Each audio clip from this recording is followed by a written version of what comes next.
Hi guys. This is a special session because I think this is a very special time for everyone, and it's definitely not a good time. So, as you can see right now, there's this pretty lady with me. Her name is Dawn, or she's more known as SG Budget Babe lah. I'm sure most of you have seen her blog before. So, yeah, let's start this discussion lah. Oh yeah, before we start, there's a Slido link at the description lah. So if you have any questions, you can just post there. After the whole discussion, we'll be taking up some Q&A lah. Right? Okay, let's start. So let's start with let's start with introduction. So actually, Pajibit, let's call you Don lah. Don, how are you doing right now? How's your crypto portfolio doing? I think like everyone else, we're all hurting, and so am I. I, I think out of everything, I'm just so tired because I've been trying to rush out a lot of analysis and then write an update in time, to help my followers and whoever needs that information to make their own decision. So it's just been really tiring, and things are just happening so quickly, right? I think just trying to keep up with things is insane. I mean, it's the same for you, right? I saw your UST YouTube video. It was a really good summary, but when it was happening, there was just so much to keep catching up with, and that was the tiring part. Yeah, so UST, I will talk a bit about that later. Yeah, it was, I believe it's quite painful for everyone who is involved lah, especially Yes. those Luna investors. Yeah, as for my portfolio, I think I've been a bit more greedy recently. I started doing some dollar cost average down. And yeah, as someone who has like 90% in Tesla, I feel the pain. Because the losses are like what 10K, 20K, those kind of loss. Yeah. Mhm. So let's talk about the UST Luna meltdown lah. Yeah. I saw that you mentioned that you are a big investor in Luna, right? How did that turn out for you? So, my biggest holding has always been Ethereum, number one, and then Bitcoin. But the alts that I did add heavily during this cycle was Luna, being one of them. And I think it's been really shocking because Luna was a coin with one of the best tokenomics in the crypto sphere for an altcoin. It had a really strong community that was built up over time. They call themselves the Lunatics. And the ecosystem was just so strong. So many projects were built on the Terra ecosystem. There were NFTs being spun out of it. People dedicating or their life or even quitting their jobs to run projects and build things on that ecosystem. And to see all of that just collapse in 24, 48 hours, it's been insane. Yeah, like there's financial contagion on the streets. So many people are affected: funds, retail investors, and even people who thought that it was safe to be in Anchor, because that's one of the key products of the Terra ecosystem as well, right? Like my heart just aches so much for them because Anchor was what a lot of people thought to be risk free, although we know Right. nothing is really risk free in crypto. And the yields were just so attractive. And at a point, starting from earlier this year or even late last year, when every other market started to melt down slowly, Anchor just looked like such an attractive place to put your deposits in. Almost 20% API. Who wouldn't want that, right? And it's like saving. But I think the thing many people didn't realize is that it's not the same because you don't have like a SDIC equivalent protecting or guaranteeing your deposits in crypto. And when it all comes down, then that basically just, equates to nothing. So people who put in their retirement savings, their emergency cash, their life savings, it's gonna hurt. And I think this is not the time to play like I told you so, we warned you. I think it's really a time to be kind to everyone who's hurting and to check in because we know we're gonna come out of this stronger. But the key thing is we need to live through this, right? Yeah. Yeah, so I saw quite a few posts saying that they were considering suicide. Yeah. Yeah, I feel that money is not everything lah. Yeah, we will pass through this together. Uh, Exactly. yeah, and I believe after this whole crash, the crypto market, everyone will learn how to like make everything safer. So actually, Luna right now is like it got delisted from quite a few exchanges, right? But I think it's not dead yet in a way. Hopefully, what do you think? I think at this point, anything is a bet, Yeah, right? So yeah, let me just rewind a little bit. Okay, this is not the best way to show it, but I did see this post, and there's been so much talk of seaside on Twitter, on Reddit, on social media.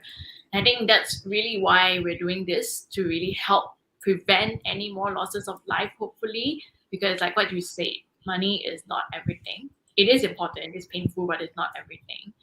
And I think when we look back into the whole Luna USD meltdown, the question we keep asking is, could this have been prevented?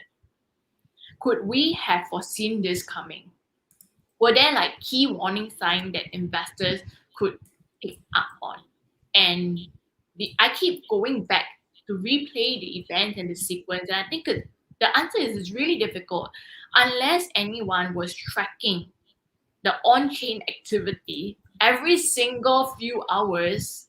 It's really hard to catch it. Right? I think prior to starting this session, you were saying that you saw the slight depack on Sunday when the yeah, curve thing happened.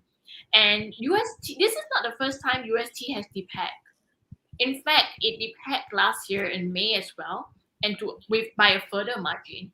It recovered then, and Luna went on to an all-time high. And it depacked several times ever since, and it always went back. So who would have thought that this would be the one to take it down? I think that's a question that we keep asking ourselves, and it's just really hard. I think unless you were actively glued to a computer or screen and monitoring the on-chain activity and knowing how to read it in the first place, because not everyone understands technical reading, it's hard. The time window for people to react was just quite short. So yeah, on my end, I felt like the thesis only became clear that it was broken by the 40th plus hour. By then it was already too late because Luna's price had already melted down by so much. yeah, yeah. Same. For UST, I actually exited around Wednesday when it was around 0.8. Yeah, I felt that it couldn't continue on, so I write, should I take a loss of 20% or should I just hold on and probably risk 100%? So I decided to just close my position lah. But Yeah. moving on, let me show you something. Share screen. Uh, My heart really aches for those who were on anchor expecting 20 yeah. So not right get. after UST thing, right? Yesterday, Tether also started to debate UST to 5%. So just a warning lah. Don't hold UST because they have not been able to proven that they have any backing behind them. And if you can depend 5%, probably more might come ahead. Yeah. So if you want to hold, I believe USDC or DAI will be much safer lah. USDC have their own backing. Yeah. So don't hold USDT. Yeah, I actually have. Let me try and find, but I do have a picture that shows prior depegging of other coins. And of course, Ether isn't the only one, right? UST is painful. A lot of projects were basically tied into this whole ecosystem, but it's really not the first time. Could we have predicted it? That I'm not so sure. So let me share that picture, right? Hold on. So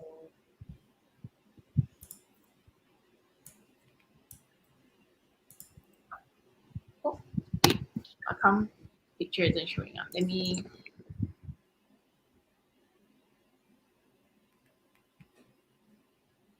So if we look at the different stable coins across history, I think what's new about UST is that algo stable coins are fairly new, right? They came out after the last crypto winter, and they haven't really been battle tested yet. So this really is a battle of that. It is in the entire cryptos community interest that this does not fail, because doing if it does, it will just pave the way for governments to justify why they need to be involved, and we're gonna lose that whole vision and idea of decentralization and power to the people. But at this point, I think it's really anyone's guess as to where things will go. So if we look at this chart, which was actually compiled by a user crypto rank, you can see that major stablecoins have actually depegged in history before. And Terra, I think at that point, UST, when it depegged 48 hours ago, right, when it first started happening, it reached a low of 60 plus cents, and then it went back up to 80, and then it fell again, and then to 90 something, and it looked like things could recover until the next 24 hours happened, and then it was very clear that it wasn't anymore. Even for USDT, right, you can see the all-time low once was 57 cents. So who would have thought, or who would have known? Honestly, we're just using hindsight at this point.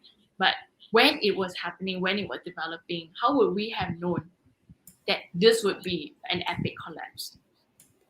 Yeah, so I think this collapse, people were saying that it was caused, speculating that it was caused by Citadel and BlackRock. Mm-hmm. Yeah, Yeah, conspiracy theory, right? We don't know. I mean, if it's true, it's actually very worrying, because it it could mean that there are subsequent or future attacks coming, yeah. and then So they it say will that, yeah, be Luna and UST, right? It'll be for others as well. And yeah, this quote going around on Twitter, people are saying that centralized powers do not want decentralized money to succeed, which I can agree with. But if centralized powers are the ones truly attacking the crypto ecosystem, we retail investors are the one feeling the pain. How is that any different from like the Lehman Brothers meltdown or the previous right. financial crisis? Right? It was the common man that lost their jobs.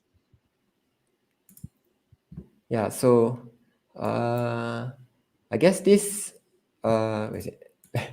This accusation was denied by Gemini. Mm-hmm. But then someone replied, sounds like someone who made the loan would say that. So yeah, nothing is confirmed yet. Then there was another news saying that it was done by the boss himself, the Dokon. Mm-hmm. Yeah, again, right now all these are just rumors lah. Yeah, it's all Uh, rumors. I actually don't think that he coordinated the attack, because like his name, his reputation is out there, and this is the guy who has spent and dedicated his so much to building the Terra ecosystem amidst all that criticisms and skeptics. I think the bigger question here is, can he bring it and stage a recovery? That's what everyone will want to know. And who's gonna be the ones hurt in this, and who will be the ones who are saved? So at this point, anything could happen, right? He could bring right, in the white knight, he could bring in external investors to help to build out the whole ecosystem, and we'll be all fine. Or take a small loss but still come out okay. Or it could also be that they shut down entirely and build on a brand new chain, migrate some assets. But I think the key thing is, community wise, what are they going to do to rebuild that trust? Because it hasn't been easy getting UST, which is a new stable coin, to be adopted and utilized by so many ecosystems, so many projects, so many companies. For it to come down to nothing just overnight, I think he's probably hurting a lot as well. To rebuild that investor confidence for people to use UST instead of the other stable coin, it's going to be a very difficult road. And then, of right, course, only when they succeed, then Luna will succeed, because these two are inherently tied together based on the way it's being designed. But can they succeed? That's the question. Can they rebuild? So yeah, it's just, I think at this point everything is open. No one really knows, and it's not just the Terra people or investors who are affected. It's everywhere. AVAX have crashed as well because of links. Bitcoin went under 30K yesterday. Ethereum went under $2,000. It reminds me a lot of how painful it was living through the 2018 crypto Yeah, so winter. I wasn't around there that time. How does it feel like Very painful. So I think I shared this previously with you, but remember how I said I was really bullish on Ethereum from as early as 2016 or 17, can't remember exactly. And I was just loading up Ethereum all the way between 200 to 1000 plus. And then I stopped because I felt like it's getting a bit too much for me personally, and I decided to just take a pause. And then when the crypto winter came, Ethereum fell all the way to $80 plus, or maybe even more. I oh wasn't tracking shit. it. It was very pain. Yeah, and imagine like when you buy at my last tranche for Ethereum was at 1000 plus, right? To see 1000 plus become 80 something dollars, even though it was just one tranche and not the entire thing, it still hurts. It's still money. And money that we could have used for something else, like a holiday or to buy something else. It's definitely still painful. But then we all know what happened after. Good companies, good projects continued to build through the bear market. People who didn't sell were then rewarded later because as long as they will continue to invest or DCA or even just to hold on to those that were fundamentally strong, Ethereum then went on to hit more than $4,000 after that, right? So it's painful, but when we live through the pain, provided you're in the right projects, then it gets better. But I think what people don't realize is it's always hard to pick and know for sure that you're in the right project because a lot of things change over time. When I was bullish on Ethereum, they didn't even have that whole NFTs ecosystem. NFTs wasn't Yeah. even a big thing back then. NFTs crashed the Ethereum ecosystem when it was first launched. Yeah, so I think all these are just, if you look back, right, all these are just common occurrence. UST stablecoin depegging is nothing new lah. Yeah, tons of stablecoins have depegged before, and tons more will depeg from now on in the future. So I Yeah. think like what my advice would be like, if you are investing into crypto, the industry is still new. Like anything could happen now. So probably invest like what you can lose. Maybe invest at most 10%. For me, it's just 10% lah. What about you? For me, I have 50%. Obviously, that 50% dropped to a lot lesser now because of the crash. Although I haven't Yeah. measured it against my stock portfolio, so I don't know for sure. But I think the number one rule that we've emphasized right from the beginning is that crypto is never risk free, and you can do all the analysis, you can do all the research. A lot of things depend on the management, how they're building it, how they're going to continue building and their vision for it. It also depends on the community. We can talk all about how adoption can lead to all of these opportunities, but whether or not that gets adopted is also a very big question that no one really knows until it happens. So it's never 100% risk free, and any money that we put in crypto should be money that we're prepared to lose. And I mean, Yeah. I think people also often like kind of misunderstand what it means to put money that you can afford to lose, right? No one likes losing money, but I think it's more of money that will not kill you or will not cause you to take your own life, more importantly, when things go south. And it's money that you can always build and earn back. That Yeah. should be the way to do it. Yeah. So it hurts. For me, it's like because of this lunar meltdown, I've lost like 5 to 6 months of my corporate salary. I'm prepared to just work hard and earn that back. It's painful, but it was a risk that I was prepared to take. I think for people who went all in, that's where my heart really aches for that. I really hope if you have friends who are like that, friends who will leverage, please check in on them. Because even on Anchor Protocol, right, people need to understand how it works.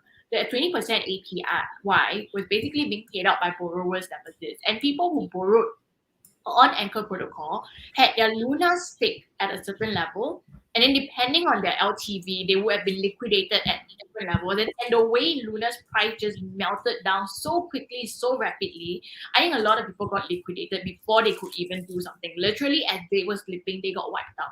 They got forced sold, and that hurts. Yeah. Yeah. So right. That's a little depressing, but moving on. Let's talk about Don't stock. laugh. Strong people do. Yeah, right. So let's talk about stocks. So right now, stocks is also on crashing, but not as much as crypto. As of right now, it's like 80%, 18% year to date. Um, why do you think the stock market is crashing right now? I think there's a lot of factors. On the macro front, there's so much to be pessimistic about.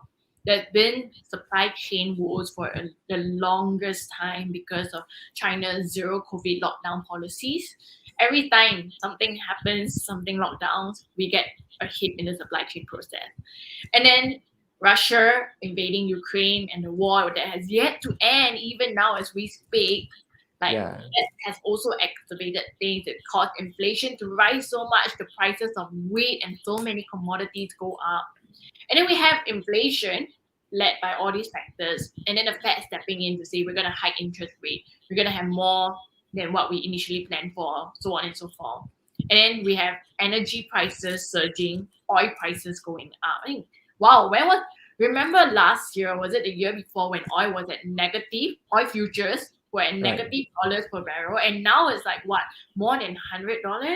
It's such a big shift. And then also, I think, but more importantly, I think the difference between these and the COVID crash back then was that we don't have that money printer anymore. There's no money Yeah, printer to come and save us. And this is what makes the future so unclear. No one knows how long this bear market will be. So we have to plan to space out our bullets, not go in so fast, and really just manage the risk. It's important that we survive through this instead of like dumping everything up front and then have nothing left to continue the ride. I think probably the last worst crash was around 2008. Like Mhm. most of us were still studying during that time. Some Yeah, even watching Pokemon as a child. So yeah, if this is your first time, I think it's scary, but uh, this happens all the time lah. So the 2020 crash, I think is a miracle that it recovered so fast. But exactly. yeah, that kind of thing won't happen often lah. This kind of crash is common. Yeah, Mhm. so there was a tweet by Chicken Genius, uh, who say that you should hold Tesla. Okay, let's ignore that part. He said that you should stop DCA lah. What do you think about this advice? I think it's tough. I mean, ideally, everyone wants to learn how to time the market. So do Right. I, right? And So do I. yeah, everyone wants that skill, but it's so hard, right? No one has done it like consistently and effectively all this while. So to try and time the bottom or to get in only when it's the bottom is going to be insanely difficult and a huge thing about luck. If you're Right. lucky, you catch it. If you're unlucky and the market runs up before you do, like what it did during the COVID crash and recovery, then will you be able to tell yourself to still get back in after seeing things shoot up by so much? You'll be like, no, maybe this is a dead cat bounce, right? And I'll wait. So you might just lose entirely. So I think the better way is to just DCA, or for some people who do lump sum instead because they don't want like a regular schedule, you just keep going in at different intervals as you deem fit, and then just let time do the rest. Yeah, but of course, I think you have to make sure it's fundamentally strong companies. I don't know enough about Tesla. I feel like I study so much about Tesla, but I can never get to 100% or 90 something percent confidence level yet. Yeah, but with valuations crashing now for Tesla, I just might reach there soon, so we'll see. But I think it's important that we are building, researching, and getting that confidence in the kind of companies or stocks or crypto, whatever it is that you want to invest in, the kind of stuff that we want to put our money behind. That conviction has to be there in order for us to learn. So yes, there could be a chance that cash out performs in the short run, but we know with inflation that's not going to be a long-term solution. Yeah, your Right. cash Right. is worth less. So if you just hold cash all the way, the question is, then when are you going to enter? Will you know when it's time to enter? And if you don't, then are you just going to let your cash get eroded by inflation and then buy you less than what it did today? Or are you going to invest in companies and assets that will be able to hold their value or even increase faster than inflation? Yeah, so I found this screen. Yeah, so they were people found that actually the best days in the market actually happened like within 2 weeks of the worst days in the market. Like yesterday, was it the yesterday that the market crashed, or this week? It was quite bad, right? Then like yesterday, the market recovered quite a bit. So yeah, if you were to time the market, it might work, it might not work. If it doesn't work, you are going to like miss out on the best days, which could potentially reduce your return by a lot. So like for this, right, within like 1980 to 2020 is over 40 years, but just by missing the best 5 days, your return will have already dropped by like 40%. Yeah, just by missing the 10 days, it's already more than half gone. So unless you have like the expertise of chicken genius, you know how to look at charts and stuff. Yeah, try not to time the market, I would think. I think even looking at charts is tough, right? Because if you follow, if you're a trader or you have trader friends and they were updating you throughout the last few months, each support level and resistance level keeps changing. It keeps Yeah, breaking. Then you go to a new support resistance, and then it breaks again. It goes to a new, and no one really knows where the bottom is. Yeah, and I wanted to also share this one. Um, so we look at the fear and greed index. It's at an extreme fear now. It's at 6, which is really, really rare, really low. Traditionally, that has usually pointed to when the markets were at near bottom or almost bottom. But the thing is, it can get worse for a lot longer before it gets better. And no one really knows, right? So that's why I wouldn't want to try and time it. I don't think I'm a very good timer anyway. I would just progressively put in. But what I'm doing is to space out my bullets more. So let me tell you something funny because I did this same thing during the COVID crash. I didn't expect it to recover so quickly, although I knew that it would eventually recover. And then before I got to use up my bullets, right, the markets like turned yeah, new. So I'm doing the same thing now. We don't know if the recovery is going to be near, but yeah, the thing is that we just need to survive. And if I don't get to deploy all my bullets before the recovery comes, then so be it, right? Because it's right, really high risk, high return. You want to deploy all your bullets, and then the recovery doesn't come. You have no more bullets left to play the game. You continue to buy in. You're gonna cry when you see your, let's say, what is Tesla now, 500 plus. So if Tesla drops to 100 plus, and you're like, I don't have money anymore to buy, then you're gonna be beating yourself up, right? right, So right, we just have to. I think people forget that in investing, we have to make decisions based on whatever information is available at that point in time, and right. everything in hindsight always looks perfect because information comes out much later. A lot of what was linked to Luna came out also much later, but at that time when you're in, you have to make just the best of what you have, and that's the difficult part. Yeah. So right now there's like extreme fear. Like I know you have been investing for a long time. How do you deal with this kind of extreme fear? So for me, it's a bit better because I think the good thing is that I've lived through how many bear markets? Two or three lah.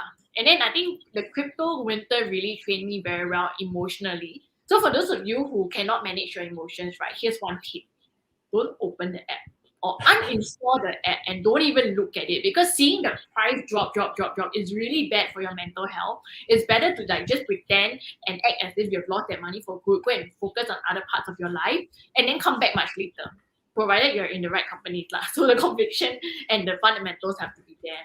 But yeah, I think it is always hard in a bear market, but I think it takes a lot of like investor psychology to get us through and also to remind yourself that bear markets don't last. We have to look beyond the price itself. So it's actually really interesting because these few weeks itself, right? If you've been following the earnings of many companies, they've actually been growing. They've been Yeah, increasing it's their going. revenue, increasing their profits. But what happens after the earnings day? It drops. It's ironic, isn't it? And in a normal scenario, we wouldn't allow this to happen. The market wouldn't allow this to happen because if they do well financially, they're beating growth estimates. And sometimes the estimates have to be their own, not analysts.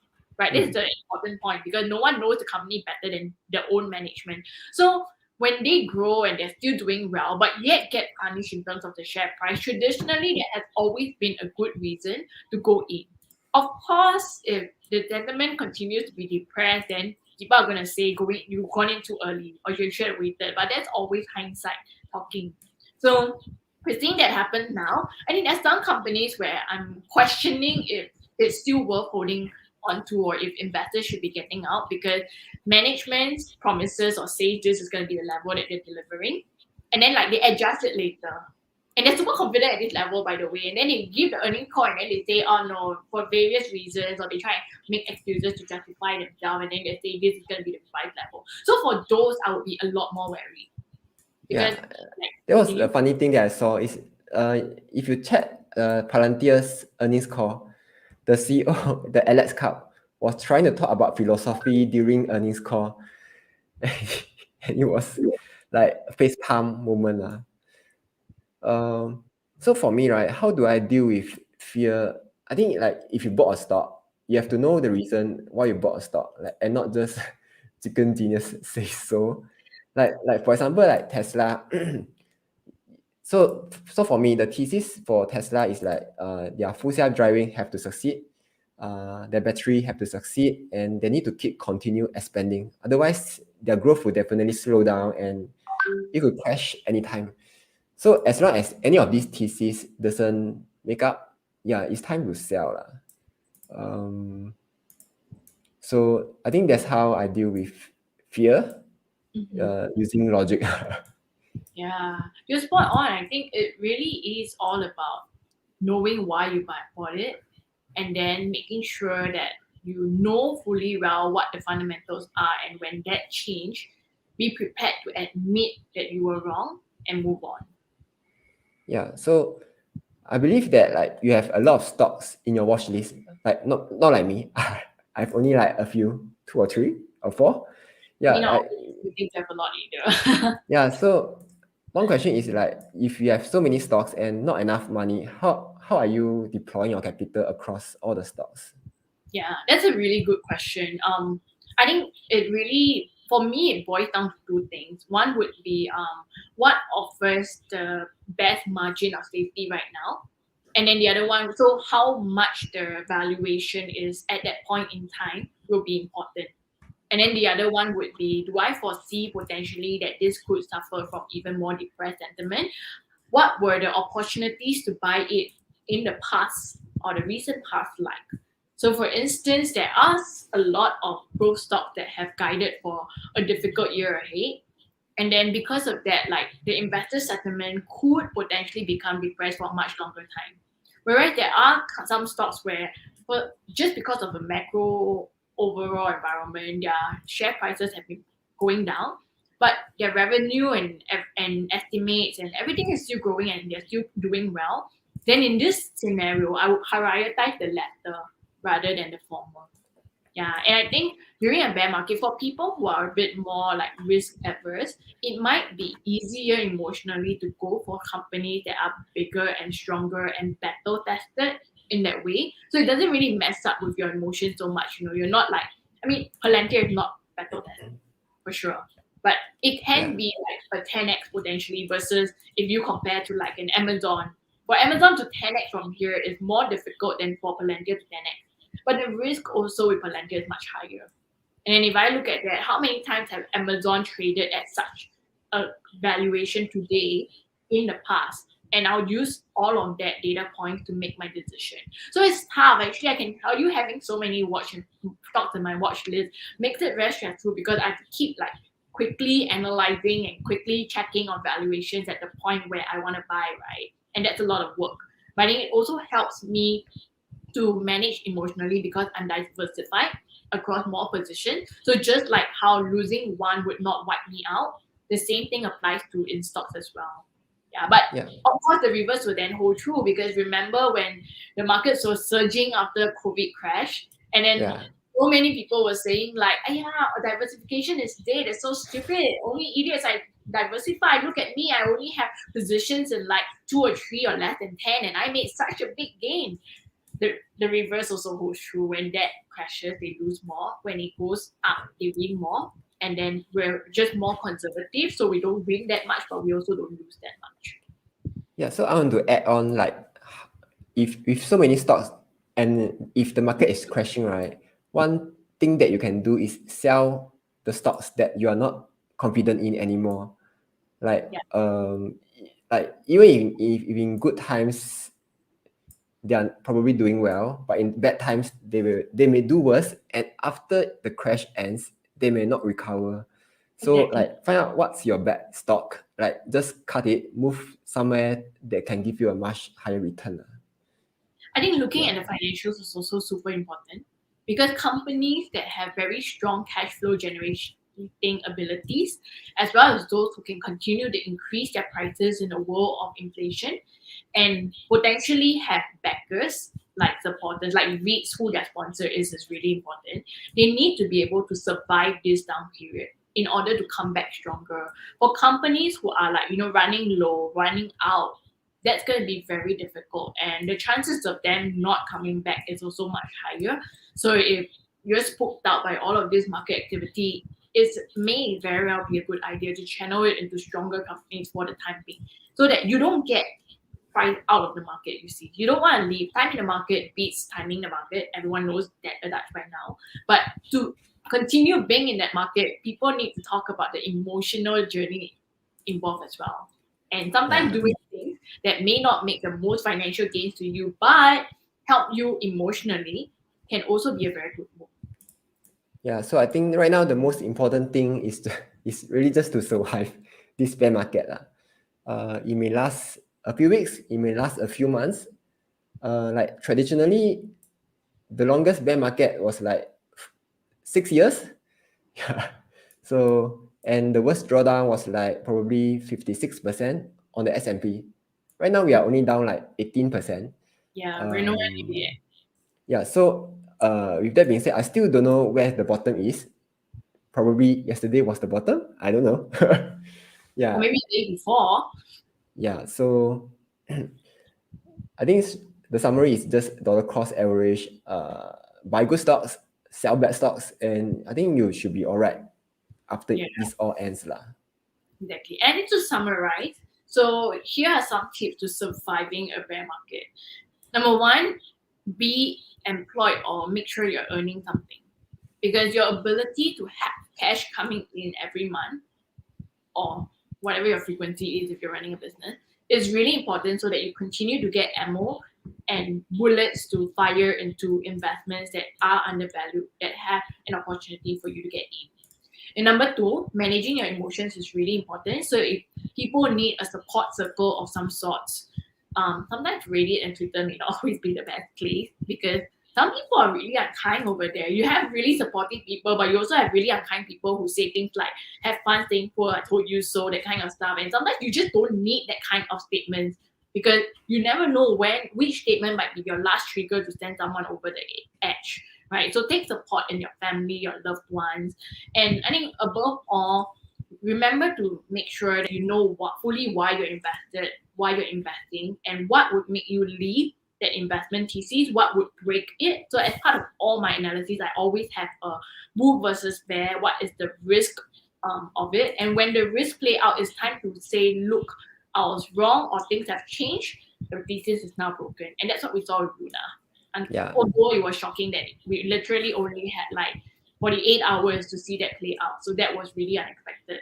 But knowing that is super important. And then like really just keep going. I think that's the most important part. People also need to understand, just continue and don't take your life. I feel really sad when I see all these stories about suicide yeah, because as long as you're alive, you can continue earning and continue building. But once you yeah, take your life, then that's it. And yeah, nothing is more precious. There are people who fight to just survive, to just live.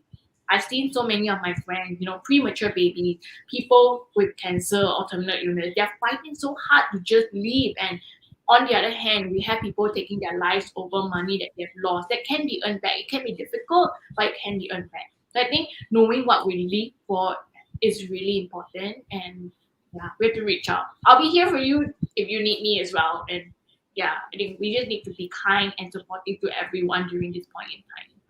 Yeah. So I think to put in perspective, right? This yeah, this is the historical chart of S&P 500 right now. This is just when you put in perspective, this is just a normal day in the stock market. Like this has happened a lot of times before. And if you look the long term, right, it's still an uptrend. Yes, exactly. So And don't if we forget zoom that. in, right, because now we're living day to day or hour by Yeah. hour, if we zoom in into those charts, it always feels so pain. The drop always looks so bad. But when we zoom out and we need to remind ourselves to zoom out, that's when things looks more hopeful, looks Yeah. better. And I also like to say that no investor gets all their bets right. Yeah, I was just sharing with some folks recently. Let me find that chat. So I was just sharing how even for Warren Buffett, right, he had painful times. If we look at if we look at Washington Post, yeah. Apparently, after Warren Buffett bought Washington Post in the early 1970s, it went on to fall by more than 60%. I would imagine he would have been suffering as well, like maybe even questioning his thesis if he's not that confident in the first place. But later on, by 2007, Washington Post was 100 times gain for Warren Buffett. I didn't look back enough to see when exactly he bought and sold and how much he made. Those of you who are very capable can go and do that. But I think it's important to note that even Warren Buffett doesn't get every bet right, and we don't have to. I think one beautiful thing about investing that I've learned over the years is that imagine you have a portfolio of 10 companies, right? And as long as you don't leverage, you don't use margin, okay? Let's say, for instance, you sway, two of them go completely to zero. So you've lost now 20%. But you still have your eight. And let's say out of these eight, let's say four of them are so-so, they stagnate, they didn't do as well as you thought they would. And then you still have your remaining four, of which two of them are 10x and the other two are like 3x or 4x. You calculate that overall, you realize your overall portfolio is still an increase. Yeah. And people need to, So because when we look at the ones that went to zero, it's so painful. But we must remember we're also farming and trying to find that 2x, 3x, 10x. And these historically for many investors as well, right? It's not their entire positions that make them make money. It's always like just a couple of really big outsized winners. And that's important. So we need to remember that and not lose sight of it. okay. So I think we are going to answer some questions now. Okay, let me share the screen. Just in case if you want to ask any questions, there's a link at the bottom in the description at the Slido. Just you can post your questions there. When I see the questions, I can't see them. Okay, wait. Is it only at the end that you can see? Hmm? I don't see that. Okay, I'll let you share. Okay. The first question, right? How to withdraw USD out of Anchor? KuCoin already stopped, but before this I found that FTX you can still withdraw to FTX now. So yeah, if you still want to withdraw, better do it now before FTX also remove that. Yeah. Second, do you think our money is lost? This one is from my perspective, I feel it's hard to tell right now. Because it depends on whether people are confident in Luna or not. Like And if it depends on whether the Terra team will let Anchor, which was one of their most successful products, die, right? yeah. So like but my advice is like if you are already not confident in it, just withdraw, take the loss. Like 80% loss is better than 100% loss lah. I Yeah. feel like then use the money to buy into something because right now everything is almost at a huge discount now. Just use this chance to reallocate your capital lah. Mm-hmm. Yeah. The next question, like, how the S&P 500 keep going up and up? Do you know why? So the S&P 500 is made up of the 500 biggest, strongest companies in the US. And just like the STI index, which is like 30 plus companies, if I remember correctly. And as companies die, they get removed from the list, and then the next strong ones get added on. So over time, it just keeps going up because rates increase, prices increase, profits, earnings increase, consumers become richer, have more income to spare, companies earn more as a result. And it really is about human life and quality of standard improving over time. And the companies who serve us well to get us there do benefit in that way. And that's also why, like Warren Buffett says, if you don't know how to invest, just invest in the S&P 500. It takes away a lot of the heartache, except when you go through a drawdown like this. But even now, 18% is nothing compared to people who have lost a lot more. Yeah. Okay.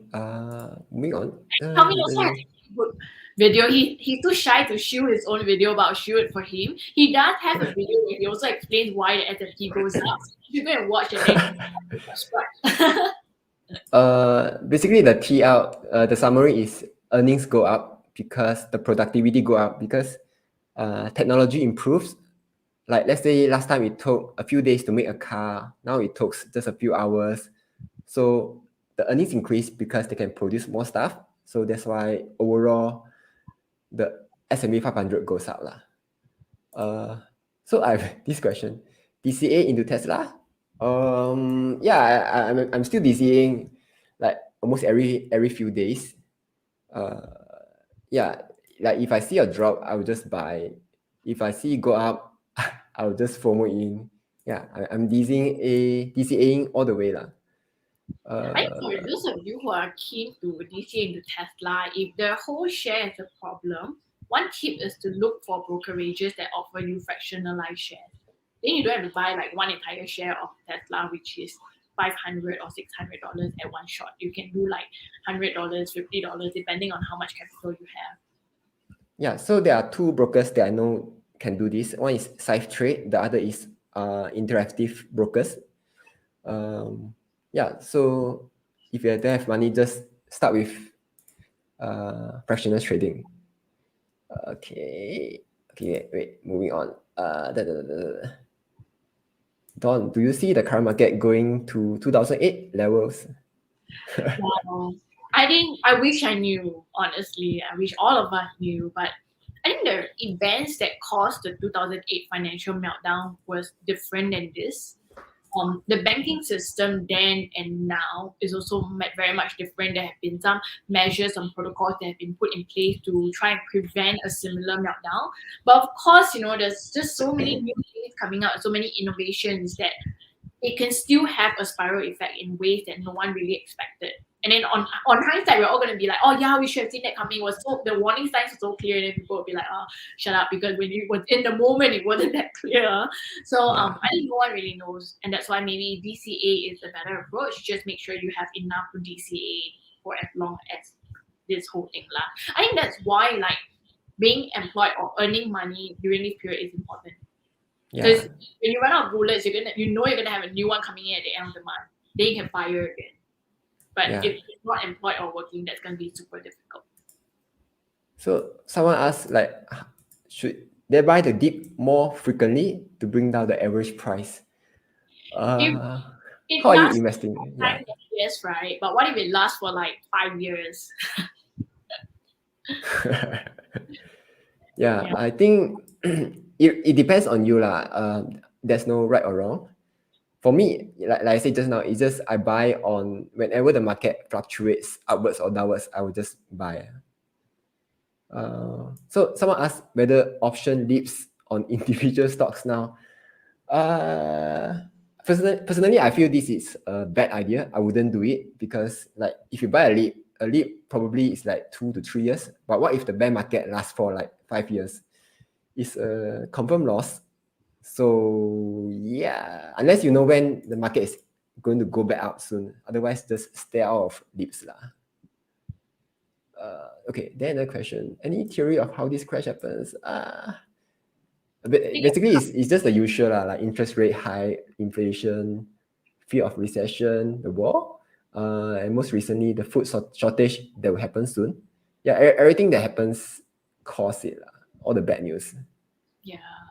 I think on crypto, like the telltale signs will differ depending on what the crypto project is and how it works. So Terra Luna was so unique, right? It was just I remember when I analyzed it, I had to spend so much time because there was just so many parts of the ecosystem to understand. The tokenomics was something fairly new. No one had really designed it in this way before. So you just have to that's why I think understanding why you're invested is important. Because if you can understand why, then you would know what are the risks to look out for. And the moment you see that risk play out, then cut, run. If you have time to run, sometimes we don't have time to run. Yeah. And someone asked, what's your view on USDT? Is it safe? Like people have been asking that since 2016, 17. Yeah, no one knows, man. Do you think Yeah. they're fully collateralized? I feel they are not safe. You can use it for trading purpose, but not for holding. Definitely stay out of that. But I don't like USDT doesn't give any value in any way. If you're holding, you're probably earning like 10% on interest. But your risk is that you can lose everything. So the upside downside risk doesn't seem balanced to me lah. Okay. Then the next one, everyone pushing for bonds. Are you investing in bonds? I do have some bonds exposure in my portfolio. I think they're at I can't remember how much the exact percentage, but it's not huge. It's less than 20% for sure. Yeah. Well, it's easy, right? You see, when market cycle changes, different asset classes perform differently. So if you go into the asset classes that have already gone up and are known and expected to do well for the short period, then the question is, will you rotate out of that into the next one when it comes? Or are you going to go into like the permanent portfolio kind of theory where you have like the different asset classes in a certain portion? Then that's okay, right? So I think bonds are going to be a lot more attractive in this new environment moving forward. But again, how much they give, how long that lasts is anyone's guess. I don't think there's anything wrong with having a portion of our portfolio into bonds. It can give us the assurance that we need, especially if you're someone who gets very affected emotionally whenever prices change. Yeah, like if you're old age, if you're older right now, you can't take that much volatility. You can consider bonds. Personally, I feel that like for younger people, you can take because you have a very long time to recover. For me, I don't like bonds. I rather just DCA, just take the loss right now, so that when the market recovers, I can earn all the gains lah. Yeah, and I think also it's worth mentioning there are junk bonds. So yeah, be careful of what bonds you buy as well. Just because bonds are an asset classes that do generally quite well in bear markets doesn't mean that all bonds are good. Same thing goes for stocks, same thing goes for crypto. So DCA into VOO, a good strategy. VOO is a bit like the S&P 500, if I'm not wrong. S&P 500 is a good strategy, but don't get VOO because the expense ratio, not the expense, because the withholding tax is 30%. Instead, get something called CSPX, the Ireland Thermostat version of VOO lah. Is much cheaper to get that. How big is your portfolio? My husband knows. Okay, husband knows. You don't need to know. What's your take in CRO in the current situation? Yeah. I've already made a video on this lah. Basically, it depends on their future plans lah. For now, I can't tell. I like what CRO was building, but I think all the regulatory hiccups that they've run into really pushes them back by a few months, if not a few years. And it's really how they're going to overcome these and continue building that will determine whether or not CRO continues to go up, stay stagnant, or goes down. I do wish and hope they'll succeed, but again, I think it's anyone's guess. Once upon a time, BNB was like CRO, right? I think no one who was in the previous cycle expected. We had our guesses, but no one expected or knew for sure that Binance would become the world's #1 exchange. And then after that, all the centralized powers started to slap things onto them, right, and make the road harder. So it's always not 100%. Yeah. Should I continue my ILP with my current agent? Yeah, this this Wait, one, why? yeah, I think it's above our pay grade lah. We don't know how to answer this kind of question. Yeah, maybe you should ask your agent and then Yeah, ask ask your agent is better. your agent to get alternative views and decide. But why did you ILP in the first place should be the question you ask yourself. And then has that reason broken? If yes, then I think you have your answer. If no, then you also have your answer already. Yeah. This one is on Cake DeFi. Actually, for Cake DeFi, I haven't been following them recently, so I can't answer this now. But I will be looking into them very soon lah. So just wait for a video. This one, any insight into Disney stock? This one, I think is yours. I love Disney. I think Disney is something that's on my watch list right now.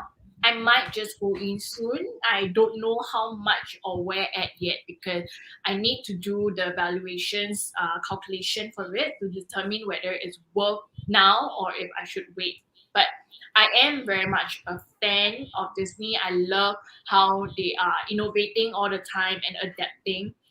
They always have opportunities to buy at various point in time in history when people question their decisions or when their fate wasn't as clear, but they always made it true. So I'm gonna have to look into current valuations as well as how management is guiding for the next few years in order to decide whether Disney is good now. So, any views on Palantir? My belief that Palantir is still good lah. It has dropped below its IPO pricing. If you have bought Palantir way higher, it's cheaper now. Should you buy? Yeah, personally, I haven't DCA into. I haven't bought into Palantir yet lah. Right now I'm still focusing on all the safer stocks like Google, Amazon, Apple. Yeah, because my portfolio right now is super speculative, so I would avoid Palantir for now until I have built enough safer stocks first lah.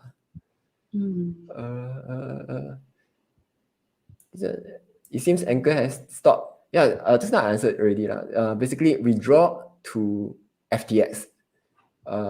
Because all the other exchanges have already blocked UST withdrawal. And do it while FTX is still valid. Yeah. You tilt on Apple to the moon. Yeah, Apple won't die. Apple have a lot of cash. Yeah, the thing about recession is that it mainly affects poorer people and not so much on the higher class people. People who have money to spend, basically. And people who have money to spend are the people who are buying Apple products. So I don't feel that Apple will be affected as much during this whole period. As to whether Apple is a buy or not, I would say dollar cost average lah.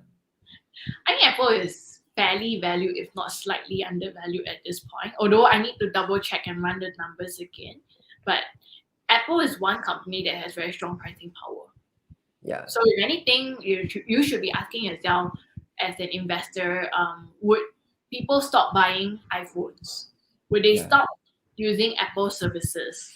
Would people switch to other brands? And if so, then what is the next brand that they would? I think for the longest time, people kept saying Samsung's going to overtake Apple, and we've yet to see that happen. Apple's still very much strong. And Apple's financials is just so freaking strong and rich. So if anything, I think they're definitely going to survive this. Yeah, they will survive lah. And thrive. Yeah, not just survive, thrive.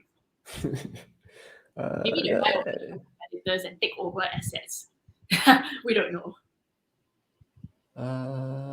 Fire in a bearish market, no longer feasible if unemployed. If you're unemployed, you don't have capital to invest anyway. It's already not feasible right at the start. Right. Potential news that will cause the market to dip further. Wow. Yeah, I foresee there are a lot more news coming out, right? Recession?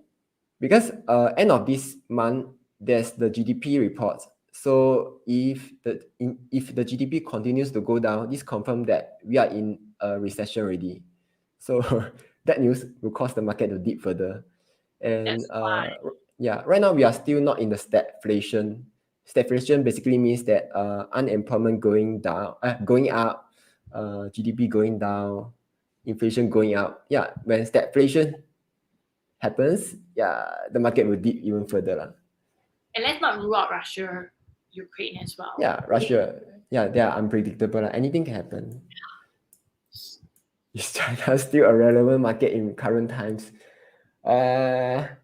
If you're asking this question, it means that you don't understand China. In that case, I would advise staying out of China right now lah.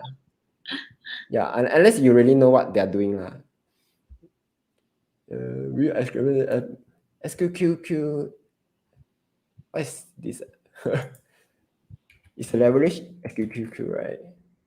Oh, ultra short. Okay. Yeah, buy your always lah. It's an ultra short QQQ. So it goes up when QQQ goes down. Yeah, buy your always. Money now, but when the tide change, then can you get out in time? Could be a question. Is BTC ETH worth buying the drop? I think if people believe in the future of Bitcoin and Ethereum, you believe that there's still going to be very strong continued demand for this coin, that sentiment is not going to change. The new generation would view Bitcoin as the goal of their era compared to physical goal of our parents' era, then I don't see why you wouldn't think these two are worth buying now. But if you belong to the camp where you think, oh, this crash is going to cause the whole crypto market to get wiped out, the government's going to come in and by some way or other, they're going to stop people from investing. They're going to like ban IPs or URLs that we cannot even access or cannot do anything. Then if you are having such a bearish view, then I would imagine you would prefer non-crypto assets than Bitcoin or Ethereum. So it really depends on what your view is, because like we said, no one knows, right? Who knows what the government would do? Who knows what will happen in the next few years? But you have to buy based on what your conviction is. Yeah. Okay, I think we'll just answer like two more questions lah. Because the questions keep coming in. Maybe you should find ones who really need a lot of help. Actually, okay. I want to answer that because I know people are going to be like hating on it, right? So let me address that, okay? The answer is no, I didn't manage to leave before it went to zero because, like I said, the thesis was not clear that it was broken in the first 24 hours that the whole saga was playing out. It only became clearer at the second day, which was around the 40th hour mark. And then by then, I was like, okay, this is where it stops. And I announced to my subscribers that this is me, I've broken already. And at this point, it's just a bet.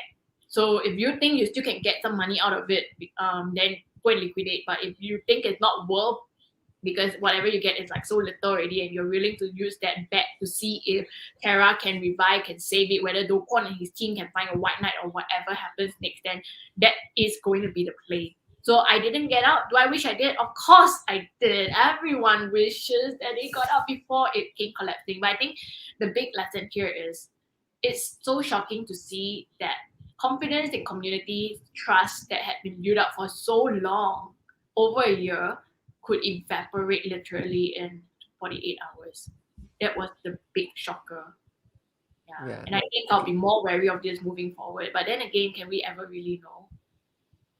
So for the final question, right, should we take some hedging actions like put positions, shorting RK? Yeah, what do you think? Wow, very complex. I think if you're someone who deals very well with complexity and you can manage all of it, then there's nothing wrong.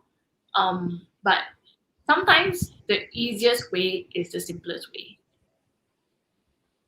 Yeah, I can share what I'm doing right now lah. First is dollar cost average as usual, because I don't know where the market bottom is, and I'm selling options. So for my put option, I'm becoming more wary now, because my intention is not to get assigned, it's just to earn income. So for my put options, I've reduced the put option, and for my call, because I'm selling Tesla call options at usually around 30% strike distance. So right now I'm a bit more bearish. So I'm selling around 20% strike distance still to try to earn a bit more money from all this volatility. So that's the only two things that I'm doing right now. Yeah. Yeah, for me, I am a lot simpler. So I have very little time. For those of you who are not familiar, I have two young kids, and if you follow me on Instagram, you'll hear them in the background all the time whenever I'm trying to like post or say something. So it can get very difficult to find time to do so much. I wish I had more time, but it's hard. So I choose the one that is not as sensitive to time. So researching DCA or lump sum, depending on which stock and how much I have as well, and my conviction level, and then just like change monitor the disease and be prepared to change if it goes south. Yeah, so it's a much simpler method, but it's been something that I've been doing ever since I started investing. So this is easier for me. I can imagine like people have different levels of what's easy and difficult. So choose what is manageable for you. I think that's super important. Yeah, Yeah. so I think whatever it is, all of us are still here. If you Yeah. want to look for SG Budget Babe, just go to her blog. She updates quite regularly. And hopefully she updates her YouTube soon. Yeah. And I think guys, really don't take your life because it's not worth it. Whatever money lost, you can earn it back. There are many ways, be it going and get a job doing business, or like Kevin, selling options. If you have a sizable portion of shares in certain companies, you can do different ways to earn income. Set up an e-commerce store, go and be a gig delivery worker or something like that. There's always so many things that we can do to rebuild, Yeah. and it's not the end. And I think Woke Salaryman has a really good comic that they released last night as well. Go take a look at it if you guys need some visual reassurance. But above and beyond all, Yeah, that remember, one was good. That one was good. That also reassured me. yeah, and be kind, check in on your friends, make sure they're all okay. And yeah, I think a lot of people need support right now. So let's all hang on tight. Yeah, so I think until then, that's all for today. Okay, see you guys. Bye. Yeah, guys.